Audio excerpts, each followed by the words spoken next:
ত্রিপুরা বিড়ি শ্রমিক সংঘ সিআইটিইউ অনুমোদিত 14তম ত্রিপুরা রাজ্য সম্মেলন অনুষ্ঠিত হয় উদয়পুর সিপিআইএম মহকুমা অফিসের কনফারেন্স হল ঘরে। সম্মেলনের শুরুতে প্রথমে দলীয় অফিসের সামনে শহীদ বেদিতে পুষ্পার্ঘ অর্পণ করে দলীয় কর্মী ও নেতৃত্বরা শহীদ স্মরণ কর্মসূচিতে অংশ নেয়। এই দিনের রাজ্য সম্মেলনে ছিলেন সিআইটিইউ রাজ্য সভাপতি মানিক দে, সম্পাদক সমর চক্রবর্তী। এছাড়া ছিলেন বিড়ি সংগঠনের সর্বভারতীয় সভাপতি দেবাশিস রায় ও শ্রমজীবী মহিলা রাজ্য সভানেত্রী পাঞ্চালী ভট্টাচার্য সহ প্রমুখ। এই দিনের রাজ্য সম্মেলনে ভাষণ রাখতে গিয়ে সিআইটিইউ রাজ্য সভাপতি মানিক দে বলেন, 1952 সালে প্রথম এই অসংগঠিত ক্ষেত্রে বিড়ি শ্রমিক সংগঠন নামে গড়ে ওঠে।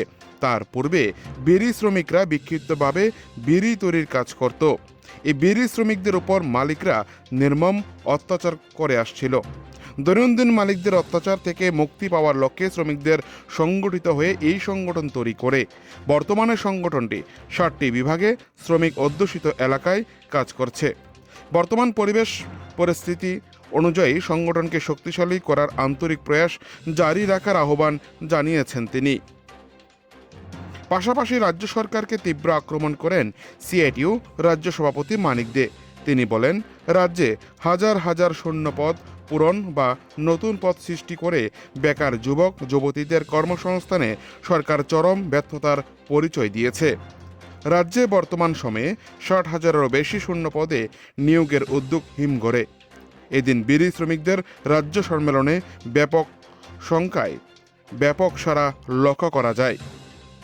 উদয়পুর থেকে নিজস্ব প্রতিনিধির রিপোর্ট, টিভি 100 বাংলা। আমাদের রাজ্যে বিড়ি শ্রমিক আন্দোলন যদি আমরা ইতিহাসটা লক্ষ্য করি, একটা অন্যতম আন্দোলন হয়েছিল। কংগ্রেস শাসিত ত্রিপুরা রাজ্য হয়েছে, আবার বামফ্রন্ট শাসিত প্রথম যে বামফ্রন্ট সরকার তৈরি হয়েছিল 1978 সালে, তখন একটা বিড়ি শ্রমিকদের বড় আন্দোলন সংগঠিত হয়েছিল। যে আন্দোলনে ছাত্ররা প্রত্যক্ষভাবে সহযোগিতা করেছিল। এই আন্দোলনের ধর্মঘট হয়েছিল রাজ্যব্যাপী। সেই ধর্মঘট বেশ কিছুদিন যাবৎ চলছিল, কিন্তু মালিকরা এখানে অনড় ছিলেন।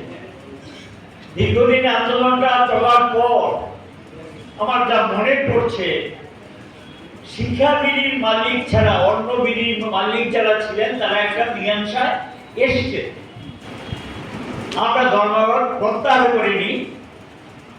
একটা সময় আমরা বলেছিলাম যে আমাদের রাজ্যের বিড়ি শ্রমিক যারা যাতে নিয়মিত কাজ পায়, বাইরের বিড়ি আমদানি করে আমাদের কাজ কমিয়ে দেওয়ার চেষ্টা হয়েছিল শ্রমিকদের।